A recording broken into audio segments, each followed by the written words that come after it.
My brother-in-law always seemed kind. But when I stumbled across his emails, I discovered he was secretly trying to take over my business, and it was my sister who was helping him. I honestly thought I had a pretty good life. I worked hard, ran a business I was proud of, had a supportive wife, and 2 kids who made every long day worth it. My business, a small but solid construction company in Harrisburg, Pennsylvania, was my life's work. I built it from scratch. It wasn't some big, fancy operation, but it paid for everything I had, and it felt good knowing I'd built something from the ground up. My brother-in-law, Sam, always seemed like a good guy. Quiet, helpful, reliable. You'd never guess he had any bad intentions because, well, why would he? He was married to my sister, Jenna, and they were the kind of couple you'd have over for Sunday dinners without a second thought. He'd joke around, help out with whatever we needed, and always show up with a bottle of wine or some flowers for my wife. A perfect gentleman, everyone said. I thought I was lucky to have a family who all got along. Sam worked in real estate, nothing big, mostly just filling out forms and helping out at open houses, from what I knew. Jenna had always been the more ambitious one in the relationship, working in finance, and they made a decent enough team. Sometimes I wondered why Jenna married him. She was always driven, but Sam was happy to keep things simple. He didn't have big dreams or some grand plan. Or so I thought. One Sunday, Sam casually brought up something while we were sitting on the porch. The kids were running around, my wife and sister were inside chatting, and it was just me and him. He leaned over, almost like he was telling me a secret. Dan, have you ever thought about expanding? Expanding? I laughed, brushing it off. Where? There's only so much work to go around here in Harrisburg, Sam. No, I mean, expanding outside Harrisburg, or even selling. He said it so casually that I almost didn't process it. Selling? I looked at him like he was out of his mind. Why would I do that? He shrugged, giving me this smile, this friendly, innocent grin. Well, you work hard, Dan. A lot of hours, a lot of stress.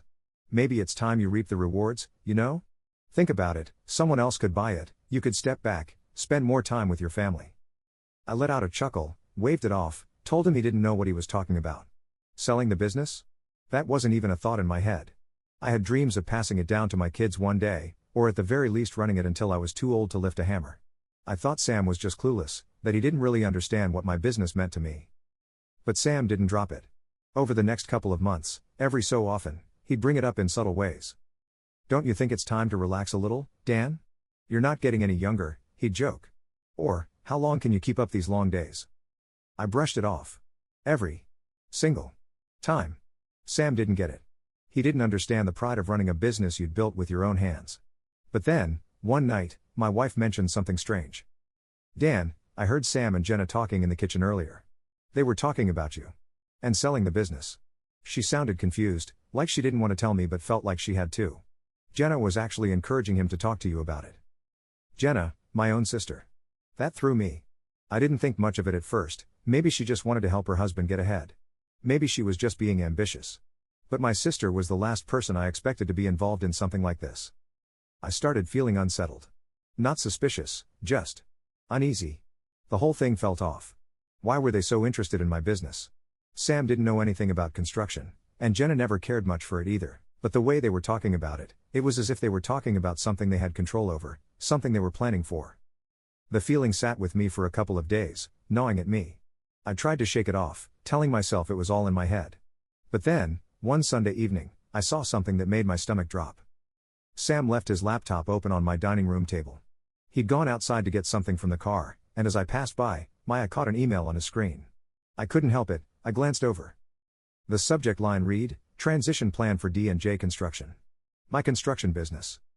I felt my heart thump in my chest as I read a few lines. It was addressed to one of my largest clients, Jacob Riley, a big-time landlord around Harrisburg.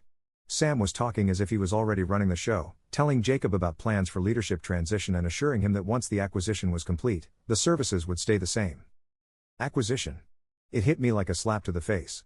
Sam was talking about buying my business, or maybe just taking it over. And from the sounds of it, he'd been planning this for a while. He was already trying to reassure clients, planting ideas in their heads about how things would stay the same after the change. I barely had time to process what I'd read before I heard Sam coming back into the room. I pretended to adjust a family photo on the table and walked away, acting casual, but my heart was racing. I needed to know more, but I couldn't let him know that I'd seen anything. From that moment on, I couldn't see Sam or Jenna the same way. Every time I looked at them, all I could think about was that email. And I couldn't keep it bottled up anymore, so I told my wife. I showed her the email I'd copied on my phone, let her see it with her own eyes. Susan was as stunned as I was, sitting there pale and wide-eyed. "Why would they do this to us?" she whispered. I didn't know, but I intended to find out. The next few days, I dug through every email, every document related to my business, looking for anything that might tell me what they were up to. It didn't take long before I found more. Sam and Jenna had been reaching out to my clients for months. They'd been dropping hints about me slowing down, about my upcoming retirement, as if they were doing me a favor, getting people ready for the idea. In one email Jenna had written, "Dan's getting too sentimental to see it, but he's ready to let go." My own sister, telling people I was ready to hand over the business, that I was too blind to see what I needed. The more I uncovered, the angrier I got. Sam and Jenna were planting doubts, suggesting to my clients that I wasn't capable of running my own company anymore. And they were careful, too, sneaking it into conversations, slipping it into emails, probably hoping that by the time I noticed, it'd be too late. I couldn't believe it. I'd trusted them. They were my family. And here they were, trying to cut me out of my own business. Trying to ruin the reputation I'd built so they could swoop in and pick up the pieces.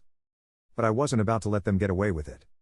I spent the next couple of weeks gathering every bit of evidence I could find. I reached out to a few clients I trusted and asked if they'd noticed anything strange, if they'd heard anything about me retiring. To my shock, some of them admitted that they'd heard rumors, whispers about me stepping down, but they didn't want to ask me directly. They figured it was none of their business. That's when I knew that Sam and Jenna were serious. They weren't just testing the waters. They were laying the groundwork, setting up a story where I'd look like I was ready to retire, too sentimental to admit it, while they came in to save the day. I decided it was time to confront them. I asked Sam and Jenna to meet me at a coffee shop downtown. I wanted it to be somewhere public, somewhere I could keep my cool. They came in all smiles, acting like nothing was wrong, like we were just catching up. I let them chat for a minute, let them get comfortable. Then, I pulled out my phone and showed them the emails. Sam and Jenna's faces went pale the second I held up my phone and started reading off their emails. "Dan's getting too sentimental," I read out loud. "He's ready to let go. You really thought I wouldn't find out, huh?" Sam opened his mouth, but no words came out. Jenna just stared at the table, her face flushed, looking like a little kid caught stealing cookies. I waited, let the silence hang heavy, and finally, Sam stammered something about misunderstanding and trying to help. Trying to help? I laughed, shaking my head. Trying to take over my business, more like it. Reaching out to my clients, spreading rumors about me stepping down? That's not helping, Sam. That's betrayal. Sam tried to play dumb, muttering some nonsense about just testing the waters and exploring possibilities. Jenna still hadn't said a word. I looked her dead in the eyes, waiting for her to defend herself, to say something that could possibly explain why my own sister would go behind my back like this. But she just looked down, refusing to meet my gaze. The silence was thick. I stood up, looked at them both, and let them know exactly where I stood. "You both have crossed a line. Family doesn't do this. And from now on, I don't trust either of you. You're cut off." I walked out, leaving them both speechless. They tried calling, texting, even got my mother involved, begging her to talk some sense into me. But I was done. That's when I decided it was time to take things further. Over the next few weeks, I went on a mission. If they wanted my business, I'd make sure they'd never get their hands on it. I reached out to every client they'd contacted, personally meeting with them one-on-one, making sure they knew the truth, that Sam and Jenna had been trying to sabotage me. I told my clients, plain and simple, that there was a reason these rumors had been floating around, and it had nothing to do with me. Clients were shocked, some even disgusted, at what Sam and Jenna had tried to pull. A few even offered to give statements if I needed them. It turned out, people were more loyal than I expected, and once they heard the real story, they doubled down on their support for me and my business. But I wasn't done yet. I knew Sam and Jenna had probably been counting on my client list, my reputation, and the goodwill I'd built over the years. So, I decided to make a little move of my own. I hired a lawyer and started the paperwork to rebrand my business completely. New name, new logo, new contracts. Every single client signed on, willing to keep doing business under the new name. And with this move, I made sure that all the goodwill and trust I'd built over the years now had zero ties to the name Sam and Jenna had been scheming to take over. Sam and Jenna wouldn't get anything, no clients, no reputation, nothing.